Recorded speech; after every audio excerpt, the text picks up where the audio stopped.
Welcome to Technology and Education Today. I'm Richard Smith. And I'm Caroline Crawford. And today we are discussing some tips that you can use to estimate the length of any online course that you might want to develop.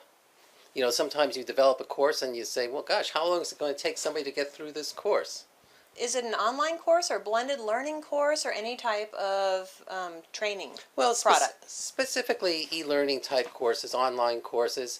But the general principles, of course, can go into anything. Most anything, but right. we'll just focus on e-learning type courses today. As long as there is an understanding that, this basically meets any criterion when you're developing training products. So I think the first thing that the designer or developer needs to look at is exactly how much content is already available? Well, it's going to go into that course. Well, we know there's a lot of content available. Looking at the scope of it. Yeah, but how much content do you want to put in that course? Because obviously, the more content in the course, the more time it's going to take to develop that course. Well, and honestly, if there's a team working with whomever the client is, they should have this discussion far before any contractual agreement is set. If you know that you have 6 months to develop a product, okay, what's actually going on within those 6 months? What is it that the client wants as the outcome? Not so much how long does it take you to develop it, but how long does it take a student or a trainee to go through that course? Okay, now I see where you're going, because it could have gone either direction. Yeah, so we're talking about estimating how long it will take a typical student or typical trainee, depending what type of course it is, to get through that course. So of course... So how much content is actually integrated into the course, and what type of course is it? Because it may take longer if it's an actual implementation type of course. So then the amount of content has to be decided upon ahead of time, and then you have to figure how long it's going to take a student to get through that content without anything else considered. And then you can go on to consider things like the retention, the complexity of the content, and the interactivity that you're placing in that course.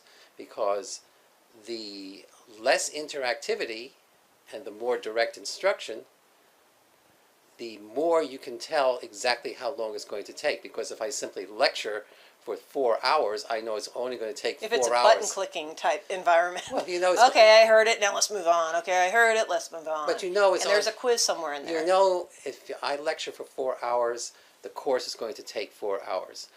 But if you add some sort of interactivity into the course, then it's going to take longer. So the amount of interactivity is something that needs to be taken into consideration. As well as cognitive thought process that the learner is engaging in. For how long it's going to take. In which the learner is engaging. For how long it's going to take a student to get through that course. Another thing to take into consideration... I do love that about training environments. Whenever they tell you, okay, it should take approximately 20 minutes to make it through this training. It's not as painful to me.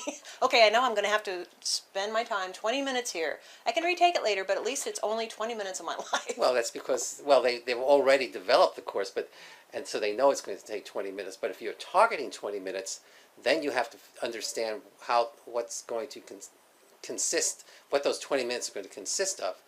Once you've considered the objectives and the assessment factor and all of that. Aside from the assessment factor, the other thing is that you can control is video.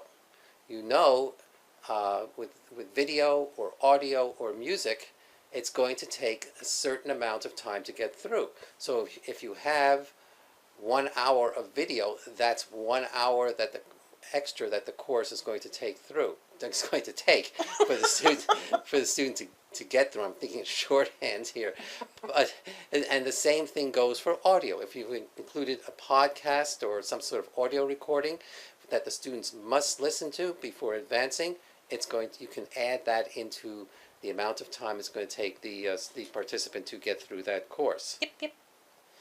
Another thing you can do is make certain that you have researched with the audience who's going to take the course or training workshop or whatever it is, exactly what it is they think they need to learn. And this is particularly important.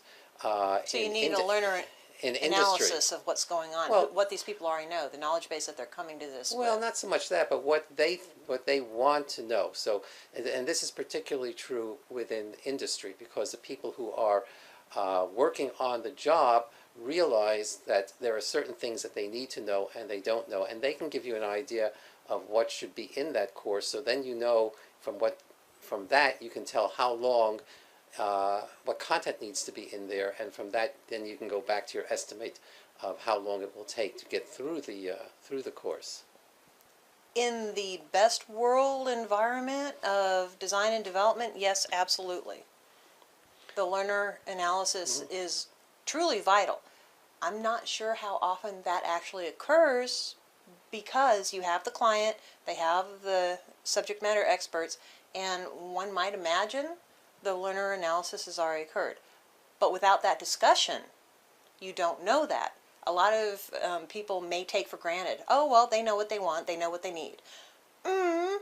It's a good idea to have that discussion just to make sure that that is actually the case. And if not, would it be a good idea, it is a strong idea, but would it be a good idea to build in the learner analysis just to make sure that you're actually developing something that is worthwhile to the client? And the next thing, and I think probably the final thing for this discussion, is consideration of the navigability of the course. How does a student get through the course?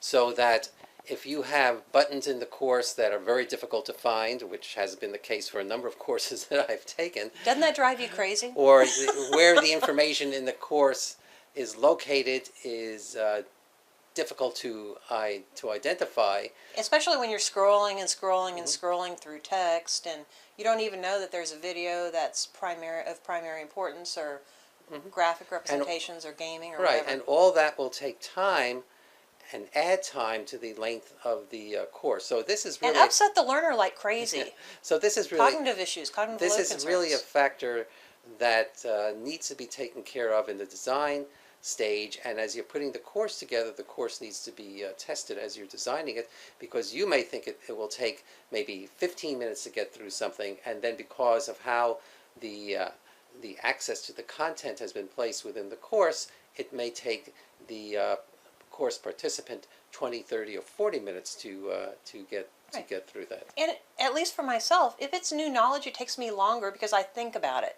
And I imagine that most learners do that. If it's something that's actually useful concerning a training environment, I want to make sure I'm learning the environment. Why am I wasting my time on this if I'm not going to learn the information?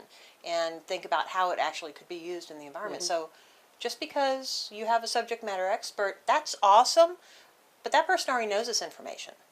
So of course they're going to go through it more quickly. The instructional designer is not necessarily implementing it on their job site, so it's going to take whomever the end user is, it's going to take them longer than what one might initially imagine.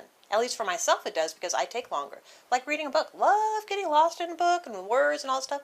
Not everybody is. So many other people are done with the reading and, oh yeah, did that, whatever. Well, it takes me longer because I enjoy the written word and I want to think about it. Right. And there's my tangent. Now you have a very lovely tangent. So, but that does go back. But it's serious. It does go it's back. a serious it does concern. to estimate the amount of time it would take to get through a book. The same types of principles Apply. apply. If you have print that's tiny, that's going to add to how long it's going to take through the book to get through the book, and so on and so forth. And given that, we have come to yet the end of another edition of Technology and Education Today. For Technology and Education Today, I'm Richard Smith. And I'm Caroline Crawford. Bye.